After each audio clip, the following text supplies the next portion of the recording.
Jack Rocco. Hey, Dr. Jack, how are you today? I'm great, Neil. How are you doing? Doing great this Friday Me morning. And I'm too. excited about what you have a story to tell. And that's what's so great about this podcast. We're storytellers. And the story you have to tell about a patient yesterday, I can't wait to hear about it. Yeah, and I think it's also it's a story of why I'm doing what I'm doing. The health, the wellness clinic, getting out of the basic rat race of medical, illness care. Instead of illness care, we're working on wellness care. And we had a patient yesterday that I think epitomizes that in so many ways. Um, so he comes in 80 something, okay? He just recently underwent a three-level back fusion for lumbar stenosis, and he said this was the first time in 6 weeks or so that he's been out of the house. Oh, my And goodness. his wife set it up for him to come, because the same thing, like energy, but also he's been on testosterone for years. And he really attributed it to his success in business. He owns a boating company that builds these massive sailboats, that the rich and famous buy Oh, and wow. sell. And he's been on trips taking these boats to people, delivering them all over the world. So he's a really impressive guy. But I said he's been on testosterone, and he attributes it to that. He said the last 3 years he's just really, with his spine issues, he's really had a decline, and he wasn't sure that his testosterone, he's been getting the testosterone, but he's not sure that it's been therapeutic for him. So we sat down, and he's otherwise, fairly healthy. Um, but I love it when patients take control of their own health. And I said between him and his wife, they sought treatment. So we started talking about, his medicines.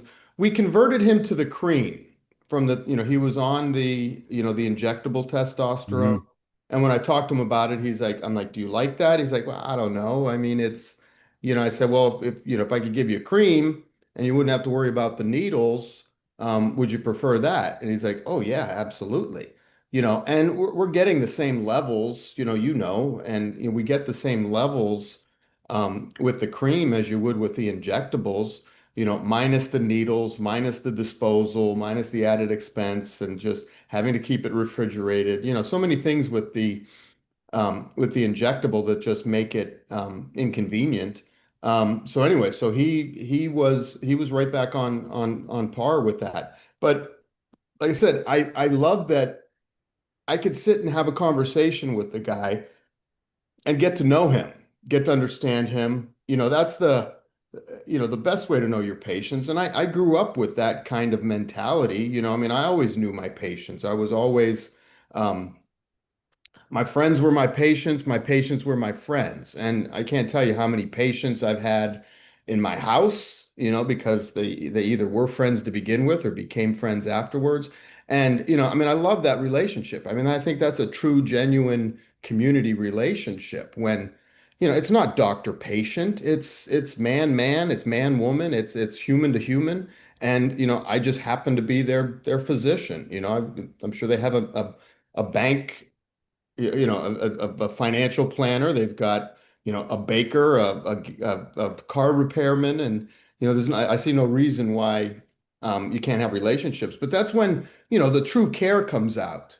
The way healthcare has gone. We've all seen it, and no one likes it. No one likes that the physicians are rushed. No one likes the physicians don't like that they're rushed. The patients don't like that the physician's on the computer 24/7. As soon as you walk in, they're looking at the computer. Even with kids, pediatrics. You got a little kid there, and they're looking at the back of the doctor's head and expected to Right. to have faith and trust in this person. Like, are they even paying attention to me, what I'm saying? No. And then the amount of time we need to spend, doing the billing, the collecting, the transcribing. We've been turned into technicians as opposed to physicians. And I said, in the wellness clinic, I have the time. I'm not scheduling 15-minute appointments. We're scheduling 45-minute, half hour at least, whatever they need, you know. So I really like that about the arrangement that we have. And it's nice because you really get to have that patient doctor care, which is so important to see the growth. If you can't Mhm. have that time to be with them and it's so fast and rushed, you're just seeing numbers, you're really not able to build relationships and have them give you their true health trust. Because a lot Right. of times when people go to a doctor, they don't tell a doctor really what's happening. No. No, absolutely not. And, I mean, I learned that very early in my career. I try not to be pretentious or talk down to people. I mean, I grew up in a blue collar family, Right. my friends are regular guys. I'm not hanging out with the elites of the world. But, I love that relationship. I love coming from that background, like those are my patients. Those are my people. Um, and everywhere I've been, I've always had good relationships with my patients. And that's when you really care. That's when you really, understand what's going on. Because it's hard in 15 minutes when 8 of those minutes or whatever is spent, on the computer. So it's completely just distracting when you're constantly, looking at the computer, when you're doing all the check boxing on a day-to-day basis. Um, but this is just a time, just me and him, what's going on. And the other thing that he said that he was looking at one of our videos. His wife pulled it up online or through the website, whatever, and she's like, you got to come listen to this guy, because he's an orthopedic surgeon, and this guy's got, as I said, he just had a 3-level back fusion, and and he's doing the meds clinic, so I think it's a really diverse and needed combination for men. And Yeah. the other thing, like I said, there were so many things about his visit yesterday that just made it stand out as ideal.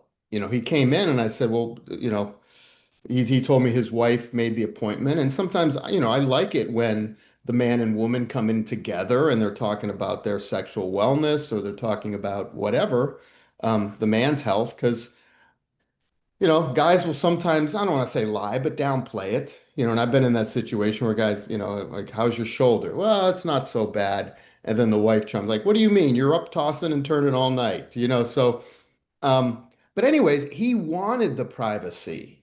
They've been married for 60 some years and he wanted the privacy and he felt comfortable, having a discussion about sexual function, about health, about wellness, um, man to man, physician to to patient, whatever you want to call it. But it was a real relationship and he got to have his private time and we talked about boating. We talked about so many other things. We talked about our kids, my kids always come up in the conversation with patients. So, for them to get to know me to get to know them. And he's like, Doc, I'm gonna bring you my x-rays. I want you to look at my spine.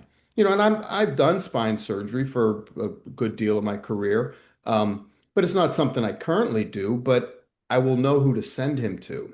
And that's Yes. you know, to be able to accurately assess with an orthopedic eye, his musculoskeletal issues, and then to be able to know where to send him for the proper treatment, is priceless a lot of times. And I don't have a dog in the fight as far as, we don't take insurances, so we're not, bound by their regulations and their rules and their procedures, and I don't have to get approval for, I just can make a referral um, where it's need be. Well, then they may have to deal with their insurance, but I like that autonomy. Like I said, I don't have a dog in this fight. I can give him an honest opinion. I'm not earning income based off doing surgery on him. I'm not, we're there for our purpose. But we can provide a lot of other services. And I talked to him about, he was a very intelligent guy. Yeah. And like I said, very proactive. And we talked about, the P wave device, and we've had that discussion where the P wave uses an ultrasonic wave to break up the plaques in the arteries, which provide blood supply to the penis. Um, And he immediately, he's like, oh yeah, a buddy of mine gets that for his kidney stone. So I'm like, yeah, exactly. And that's, with the kidney stones, they call it lithotripsy, but it's a very standard way to, break up those hard plaques that are in the arteries or, in your kidneys or, wherever they are in your bladder. Um, just had a great conversation. He was very pleased. He's like, I'm going to bring my wife the next time. So it's Good. yeah, And it's interesting because you bring a diverse background compared to some other doctors, and especially for men. Men need to know these things. As a surgeon, you have a different mindset than a basic practitioner. That's the difference. And a lot of times we're not meeting the doctor anymore, our PCP, we're meeting a nurse practitioner. We're hmm not even having the opportunity to have a conversation with a doctor anymore. You bring those years of knowledge, plus you also bring being a man, and it really has a great fit for sure. Yeah, and that's like I said, we talk like, I can speak to him however he wants to speak. You know what I mean? Right. If you want to talk like a sailor, I'm okay talking like a sailor. I've known plenty of sailors. And this guy's a, crusty boat maker up in the Narragansett Bay, and just so many things about him I really found interesting and enjoyable. And 100%. as from a work, they always talk about work-life balance and all these corporate phrases that are supposed to make you feel good. Just if you're stressed at work, go home and have some lavender aromatherapy. It's like I don't need lavender aromatherapy. I just need a good experience at work where I can have a communal relationship and conversation with a patient and enjoy it. There's the pay right there. We all need Right. our businesses afloat and pay our staff and have some left over for you. Um, but if you're drudging every day, when I was in Pittsburgh, it started to get like that, where or Altoona, but close to Pittsburgh, it was getting like that. The big corporate behemoth comes in, and suddenly all the stuff you've been doing for, I mean, at that point, it was probably 25 years I've been in practice. Um, I know what I'm doing. I get good results. My patients come back to me. My office is always packed. And now you're going to tell me how to do my job, which most of it was taking me away from my job. Right. And what's the good news is that it's probably healthcare is going this way. More and more people are going to see the cash pays the way. Why are we paying for health insurance? I'm telling you, this is coming. No, I agree. I mean, but best to have the least amount of health insurance and high deductible, and get an FSA or HSA, and focus on, and then choose, especially for HSA, to go where you want to go. hmm Go to where you go. Pay for if you get the right treatment, you're not going to need as much treatment. And Yeah. I wish I knew this when I was younger, how important, I probably wouldn't have cared, but I wish I would have known this when I was younger, how important it is to find good health care, not sick care. Yeah. And it's, And it's yeah. I mean, they put you in protocols. It's not really designed for it's designed, the system is designed to maximize profit. Like I said, I've been sitting at the board tables. I've been in the high level wow. meetings with Yeah. hospital administrators. And it's about put through. It's about how do you get these patients through the fastest? If they need an MRI, you got to send them to our MRI place. If they need blood work, you got to send them to our blood work place. So there's so much, where and then if you get into it, like CVS owns Aetna, owns the prescription management plans. So they're taking their money from one hand, paying it to themselves, and then paying it back to themselves and back to themselves and back to themselves. It's this contained system which is supposed to, provide efficiency of scale and reduce costs. When has that happened? Where is the cost savings for all this integration and all this consolidation? That was always, for like I said, go back 10, 15, 20, 30 years. oh, if we consolidate all this, we're eliminating all the waste and fraud and blah blah. Yeah. And we've turned it into a monopolized system where you've got a handful of insurers who also own the hospitals, and I said that when I was, when I was in Altoona. It's like, we were taken over by UPMC, and okay, like what is UPMC? Mm. Is UPMC a hospital that also provides an insurance option, or is an insurance company that owns a hospital? And Right. when the insurance company owns the hospital, They choose what to do. They can yeah, make they own the physicians, they own all the ancillary care. Um, it should be cheaper, They're profiting hugely. All these, and it's not just UPMC, it's all there of them. And when I went, every city, every big city, even small right, city has one that's controlling this and then controlling the narrative instead yeah, of opening up insurance for a competitive game like yeah. life insurance or other types of insurance. Why don't we do that and eliminate state by state borders and healthcare, and that could change it? But we have to have that conversation at one point because it's going to get too expensive. One of my clients, Claim Links, talked about that there is that a company is covering a group family plan for $5,200 a month. That is unreal. And the company pays 2,500 of that, and the employee pays 2,700. That's insane. That's insane. That's a very big outlier, but that's the point. And did you know that they came up with the idea, based on deductibles? What the average deductible, there's an interesting thing on the website as well. I can't quote it, but basically, out of 100 patients, only 10 reach the deductible for $5,000, and Yeah. only 20 reach the deductible for $500. Some people.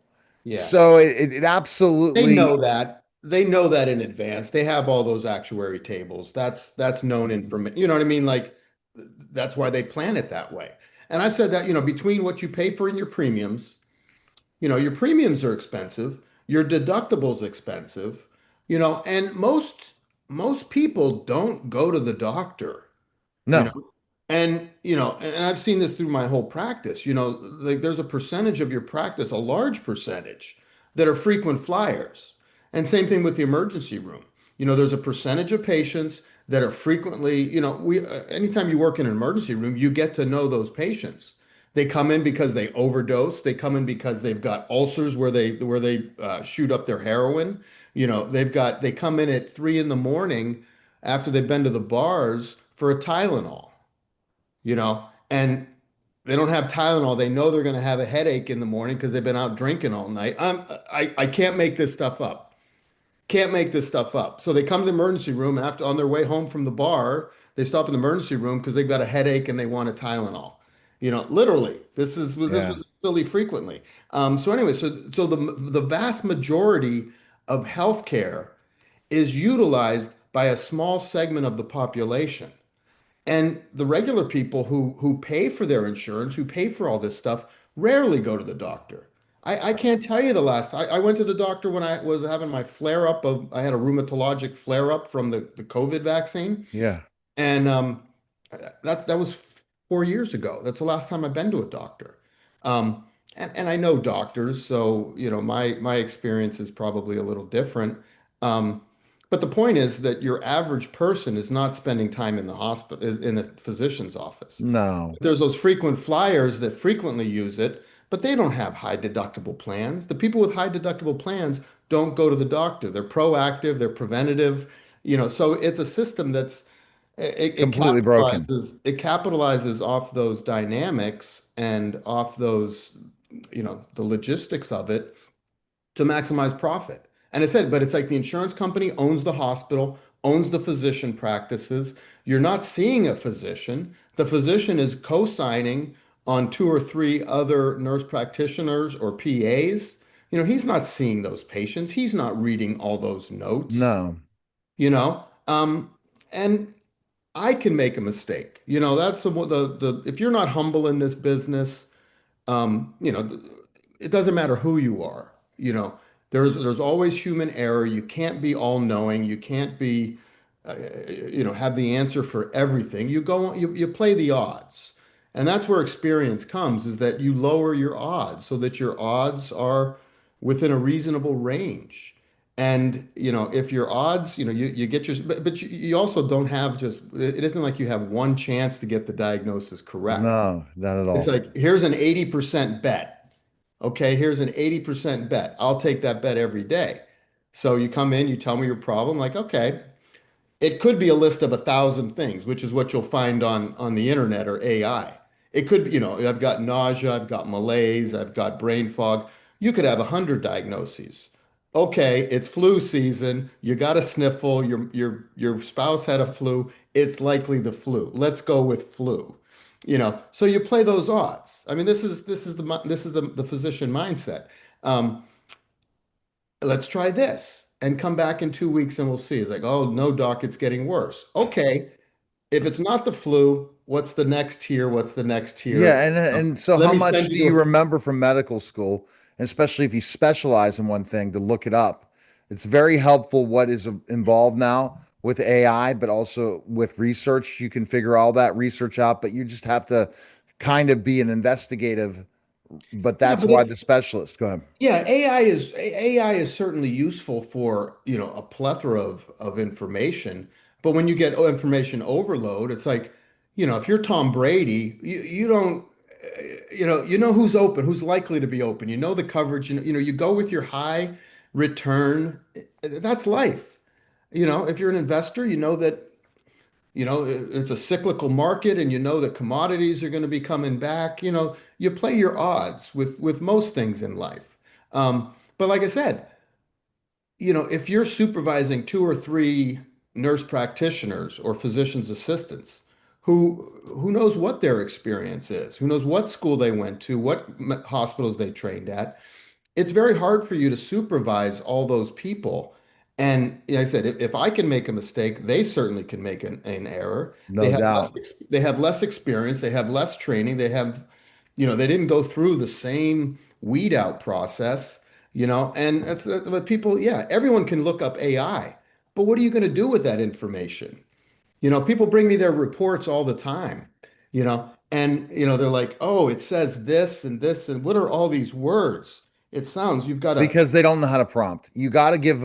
So if for AI to be good or whatever to be good, you have to understand and you have to know your knowledge. You have to read background information on your diagnoses. You have to read extra background information. And then you got to also monitor your body and then feel like what are the symptoms, what's happening, and all these different things. And then ask the professional and then get multiple professionals' advice because you're right. Some things are really simple to identify. Other yeah. things are much more difficult. Yeah. Well, and I always say that about MRIs. If you come in with an MRI, if you're over 40, 50, and you get an MRI, you have no symptoms. No, We take 100 normal people and you run them through the MRI scanner. 40, 50, 60% of them are going to show a tear, quote unquote. And I always say, people, if you have gray hair, wrinkles, and a spare tire around your belly, you have tears. Your body has got 40 years of experience and injury and recovery, and everybody's got quote unquote small tears. I said, well, do you want surgery? Oh no, it's not that bad. Well, then it's not a tear. You know what I mean? Like it's fraying, it's wear.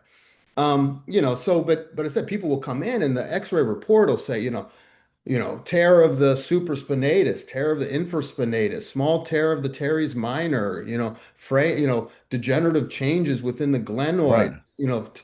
tearing of the labrum. You're like, holy cow, my whole Yeah, shoulder's falling apart. You know, that could be anyone, but it's knowing what point do you cross over from you got a sore shoulder to you have a surgical shoulder, and that information is best determined by a surgeon who's been right. in, who's honest, who isn't making money off of doing procedures. He's making money off of being trusted and treating patients and having good outcomes. And it gets complicated, but it's not that easy. But anyway, so the bottom line is, with the wellness clinic, I'm able to take all my illness information and my years of experience and just thousands and thousands of patients and go for it. and relationships with other specialists, and we can gear you towards where you need to go, quickly and efficiently, without a conflict of interest, without, all this, rules and regulations. I can just tell you like it is.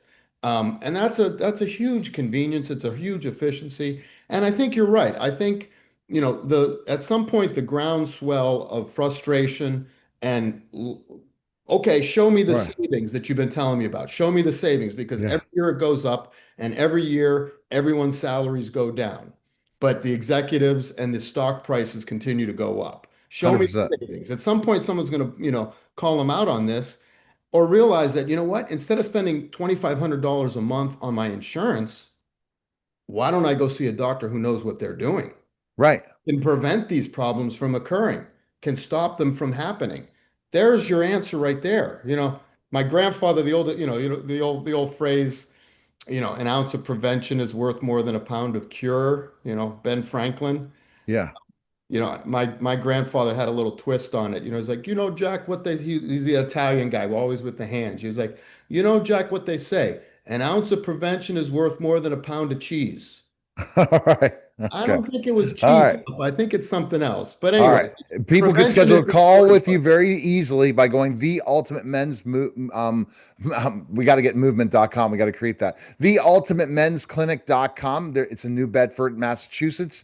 You do virtual appointments. So people need to get testosterone or certain things. You'll be able to work with them. So go to the ultimate men's movement.com. I mean, the ultimate men's clinic.com and like and subscribe to the Ultimate Men's Movement. Appreciate it, Dr. Jack. Thank you, Neil. Always a pleasure. All right, that was a special simulcast of the Neil Haley Show and the Ultimate Men's Movement, guys. Take care. Thank you. Hold on.